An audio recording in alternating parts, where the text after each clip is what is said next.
जस्तो विदेशीहरूले यहाँसम्म ल्याए, यी शक्तिहरूलाई यहाँसम्म ल्याए र अहिलेको परिस्थिति अब दलहरूको अहिलेको कम्पोजिसन बनावट अब उनीहरूको निम्ति चाहिँ त्यति अनुकूल भएन, प्रतिकूल बन्दै गयो, किन निकास निस्केन हैन। जस्तो सत्ताधारी दलबाट सर्वसम्मत निर्णय हुन सक्ने स्थिति छैन। काङ्ग्रेसभित्र चाहिँ कुनै पनि एजेन्डामा सर्वसम्मत निर्णय हुन सक्ने स्थिति छैन, किन त्यहाँभित्रका हरेक ग्याङहरूलाई चाहिँ फरक फरक विदेशीले समातेको छ, खेलाएको छ। राप्रपाको त्यही समस्या हो। त्यसकारणले उनीहरूले पनि अब यो बदलिएको परिस्थितिमा आफ्नो अनुकूल अथवा आफूबाट चल्ने, आफ्नो मिसनमा चल्ने जति पनि तत्त्वहरू छन् विभिन्न ठाउँमा चाहिँ छरिएका पार्टी, तिनलाई एक ठाउँमा ल्याउने र एउटा एलायन्स चाहिँ बनाउने प्रक्रियामा चाहिँ अब अगाडि बढेको मैले देख्छु। अबको चरण कस्तो हुन्छ भने अहिले यो चाहिँ लोकतन्त्रको नामको जो सिस्टम हामी देखिरहेका छौँ, यसको विघटन र पतनको प्रक्रियालाई अब मलाई लाग्छ यिनीहरूले पनि रोक्न सक्ने अवस्था अहिले छैन। सबै चिज भत्कियो। यिनीहरूभित्रको तीव्र रूपमा टुटफुट एउटा प्रवृत्ति, टुटफुट र विघटनको एउटा प्रक्रिया सुरु हुन्छ। र अब दोस्रो के हो भन्छ भने मैले भने यो चाहिँ तपाईँको निर्णायक स्खलन र पतनको प्रक्रिया हो यिनीहरूको। किन हुन्छ भने अब परिस्थिति कहाँ जाँदैन भन्छ भने नेपालको जस्तो केपी ओलीको सरकार ढल्ने, त्यसपछि फेरि चाहिँ अर्को कसैको यसैको सरकार बन्ने अथवा अर्को दल बन्ने र उनीहरूले चाहिँ बडो आरामसँग सरकार फेरि चलाउने, जो अहिलेसम्म थियो नि 5-7 महिना फेरि चाहिँ मान्छेलाई खेलाउने, त्यो चाहिँ तपाईँको बाटो चाहिँ बन्द भयो भन्ने चाहिँ मलाई लाग्छ। किन भन्छ भने बाहिर चाहिँ विरोध चाहिँ धेरै ठुलो भइसकेको छ, विरोधी शक्ति। यद्यपि त्यो चाहिँ मूर्त रूपमा सङ्गठित हुन अझै पनि केही समय लाग्छ, तर चाहिँ एउटा विरोधी जनमत निकै ठुलो भइसकेको छ र अब यिनीहरू चाहिँ चुनौतीविहीन छैनन्। अब चुनौतीविहीन छैनन्। जस्तो तत्कालको निम्ति केपीको सरकार ढल्ला अथवा चाहिँ अर्को कुनै पात्र चाहिँ केही समयलाई निकाल्लान्, तर जो आए पनि अब चुनौतीविहीन चाहिँ हुने अवस्था छैन। उनी सबैले चुनौती बेहोर्नुपर्छ। एउटा ट्रेन यो। अब दोस्रो बाहिर चाहिँ सडकमा मैले के देख्छु भन्छ भने दुई खालको ध्रुवीकरण बिस्तारै बिस्तारै अब मूर्त हुँदै जान्छ।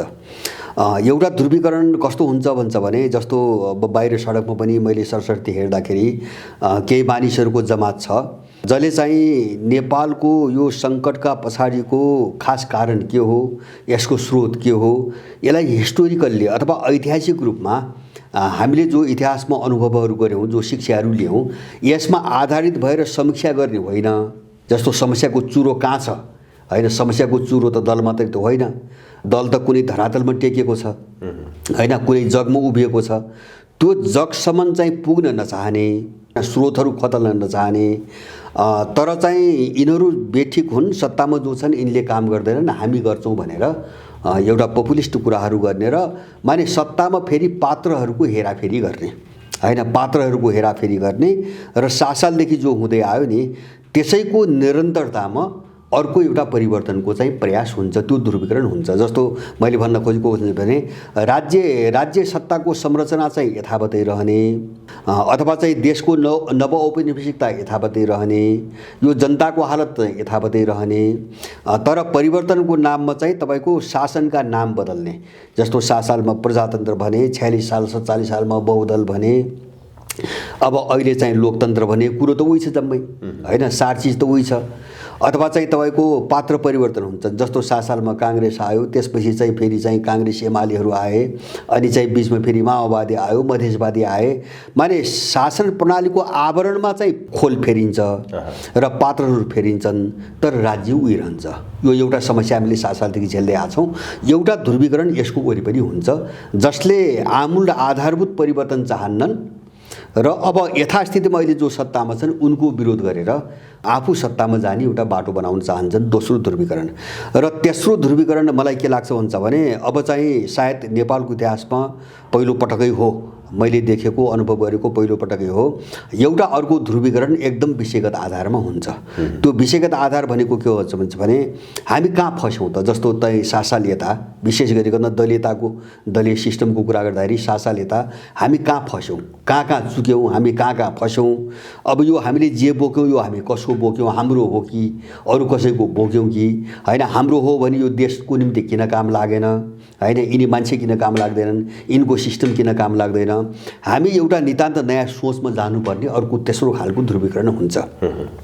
र यसले चाहिँ अहिलेसम्म देशले जति जटिलताहरू झेल्यो, यो जटिलताहरूको कारण खोतल्छ, त्यसका स्रोतहरू खोतल्छ र समाधान के हो भन्ने चाहिँ तपाईँको एउटा प्रक्षेपण गर्छ, त्यो एउटा दिशातिर जान्छ। त्यो ध्रुवीकरण पनि मलाई लाग्छ अब कसैले रोक्न सक्ने अवस्था छैन, किन त्यो इतिहासको पाठ हो, इतिहासको शिक्षा हो, अनुभवको शिक्षा हो। यो शिक्षाबाट सिक्नुपर्छ भन्ने ठुलो जनमत छ नेपालमा, हैन। यो सिकिएन भने हामी फेरि गोलचक्करमा फस्छौँ। हामी कहाँ फस्छौँ त भन्छ भने हामी पात्रहरूको विकल्पमा जान्छौँ। अब यसले गरेन यसले गर्छ कि भन्नेमा जान्छौँ, पात्रले गर्ने होइन। त्यो त राज्यलाई सञ्चालन गर्ने सिद्धान्तले गर्ने हो, हैन। त्यो त विचारले गर्ने हो, राज्य केबाट चलिरहेको छ भन्ने कुराले गर्ने हो। त्यहाँसम्म नगइकन चाहिँ यो समस्या पनि समाधान हुने मैले देख्दैन। त्यस कारणले अबको कोर्स भनेको, जस्तो अबको कोर्स भनेको एउटा चाहिँ यसको विशेषता, एउटा चाहिँ तपाईँको तीव्र ध्रुवीकरण र यथास्थितिमा विघटन, त्यसपछि चाहिँ अब यथास्थिति र बाहिर, हैन, दुवैतिर तीव्र ध्रुवीकरण। र अब यो ध्रुवीकरणले एक चरण अझ बढी चाहिँ तपाईँको द्वन्द्व, तनाव, उथलपुथल र यो अन्योलको वातावरण सिर्जना गर्छ। अब अन्योल एक चरण फेरि सुरु हुन्छ। हरेक खालका कुराहरू हुन्छन्। अब जनमतमा जान्छ, बहस हुन्छ, डिबेट हुन्छ, के हो कसो हो भन्ने अलिकति धमिलोपन पनि बढ्छ। र त्यसपछि यो चाहिँ थेग्रिन सुरु गर्छ र त्यो थेग्रिने भनेको यसले स्पष्ट आकार ग्रहण गर्छ। एउटा मूर्त रूपमा यसले एउटा चाहिँ के अरे चाहिँ तस्बिर देखाउँछ। र मलाई लाग्छ अब यो 2-4 महिनाभित्र जति पनि उथलपुथल होला नेपालमा, कमसेकम यो वर्षभित्र जति पनि उथलपुथल होला, अन्योलताको पिरियड भनेको यही हो। मैले अधिकतम अन्योलताको समय भनेको यही हो। अब यसपछि चाहिँ नेपालको जो समग्र यो द्वन्द्व छ नि, अहिले अन्तर्विरोधहरू छन्, यो चाहिँ बिस्तारै बिस्तारै अब साफ हुने बाटोतिर लाग्छ। त्यसकारणले नेपालको भू राजनीति के हुन्छ भने नेपालको भू राजनीतिमा भित्रको सफलता र असफलताले यो विश्वको लडाइँमा कुन शक्ति सफल हुने र कुन असफल हुने भन्ने कुरा निर्धारण गर्छ। किन यो चीन विभाजनसँग जोडिएको छ। यहाँको सङ्कटको मुख्य एजेन्डा चीनको विभाजनसँग जोडिएको छ। अब विभाजित हुने बित्तिकै त चीन त गयो, हैन। अब जस्तो तिब्बत विभाजन हुने बित्तिकै त चीन गयो, तिब्बत मात्रै हुँदैन, भोलि सिन्जियाङ पनि विभाजित हुन्छ, अनि त्यही लपेटमा चाहिँ हङकङ पनि त्यही हुन्छ, ताइवान त अब यत्रो विवाद भइराखेकै छ। माने यो चुनौती चीनले पनि चाहिँ सब बुझेको छ, नेपालको भू राजनीतिभित्र उनीहरूले दिइरहेको चुनौती। अर्कोतिर पश्चिमाहरूलाई के थाहा छ भन्छ भने यो मिसनमा सफल हुन सकेन भने हाम्रो साम्राज्य, यो 500 वर्ष यताको साम्राज्य सधैँको निम्ति अस्ताउँछ भन्ने उनले पनि बुझेका छन्। त्यसकारणले कोही पनि पछि हट्नेवाला छैन। हामीले बुझ्नुपर्ने कुरा है। न चाहिँ तपाईँको पश्चिमा शक्ति यहाँबाट पछि हट्छ सजिलै, न चाहिँ गैर पश्चिमा शक्ति चाहिँ यहाँबाट पछि हट्छ। त हामी त्यस्तो खालको एउटा डरलाग्दो चाहिँ मुठभेडको चाहिँ तपाईँको एउटा बिन्दुमा बसेका छौँ, उनीहरूको मुठभेडको बिन्दुमा बसेका छौँ। त्यस कारणले पश्चिमाहरू सजिलै छोड्छन् भन्ने कुरा। त्यही भएर मैले जोड दिएको के त भन्छ भने यिनीहरूलाई जरैदेखि उखेल्नको निम्ति हामी चाहिँ अब समस्या जस्तो यिनीहरू खेल्ने स्रोतहरू कहाँ हुन् त्यो सबै बन्द गर्ने चाहिँ तपाईँको लडाइँमा गएनौँ भने हामी फेरि पनि गोलचक्करमा फस्छौँ। मैले भन्नुको कारण त्यही हो। किन भन्छ भने बाहिर देख्दाखेरि सत्तामा जाने व्यक्तिको अनुहार बदले जस्तो देखिन्छ, हैन। अनि चाहिँ उनीहरूले नाम पनि बदल्दैछन्, तर चाहिँ देश जसले चलाइरहेछ त्यसले त चलाइ नै राख्ने भयो। किन जग त त्यही रहन्छ। अनि हामी फेरि त्यही गोलचक्करमा फस्छौँ र नेपाल यो सङ्कटबाट मुक्ति पाउँदैन। मेरो बारम्बारको जोड यही हो। त्यसैले गर्दाखेरि हामीले त्यो स्रोतसम्म कसरी पस्ने भन्ने हो, समस्याको स्रोतसम्म कसरी पस्ने हो। त्यो भनेको जस्तो मैले भन्न खोजेको एउटा व्यक्ति सत्तामा छ, जस्तो केपी ओली सत्तामा छन्। अब केपी ओलीको पोलिसी बनाउने, केपी ओलीलाई परिचालन गर्ने एउटा दिशातिर कुनै दिशातिर लैजाने त त्यहाँ त राज्यको मेकानिजम छ। केपी ओलीले एक्लै गरे त होइन, हैन। उनले आफै स्वेच्छापूर्वक धमाधम निर्णय गर्दै यो काम गरे त होइन। देखिने पात्र मात्र हो। त्यो त खड्याइएको हो, हैन। एउटा कर्ता हुन्छ नि देखाउने, त्यो कर्ताको रूपमा केपी ओली खडा गरिएको हो। भोलि अर्को खडा गरिएला, उनलाई चलाउने राज्यको मेकानिजम छ भित्र, हैन। अब राज्यका यस्ता दर्जनौँ मेकानिजमलाई गाइड गर्ने एउटा मूल मेसिनरी हुन्छ जसले एकीकृत नीति बनाउँछ। राज्यका सबै मेकानिजम, सबै अङ्गहरूलाई चाहिँ एउटा वेमा चलाउँछ, एउटा दिशामा चलाउँछ, मेसिनरी हुन्छ। अब त्यो मेसिनरीलाई चाहिँ ह्यान्डल गर्ने, व्यवस्थित गर्ने सिस्टम छ, समग्र टोटल सिस्टम छ। सिस्टमभित्र नै मेसिनरी र मेकानिजमले काम गरिरहेछ र सिस्टमलाई निर्देशित गर्ने एउटा थट छ, हैन। एउटा विचार छ, कुनै निश्चित विचार छ। किन विचार भने त गन्तव्य हो। जस्तो तपाईँ कहाँ जाने भन्ने बाटो देखाउने हो विचारले, हैन। त्यो विचार बिना त बाटो त केही पनि क्लियर हुँदैन। र अब त्यो थटलाई चाहिँ सञ्चालन गर्ने चाहिँ एउटा फिलोसफी हुन्छ, एउटा सोच हुन्छ हैन, त्यो थटको पनि एउटा सोच हुन्छ आधार।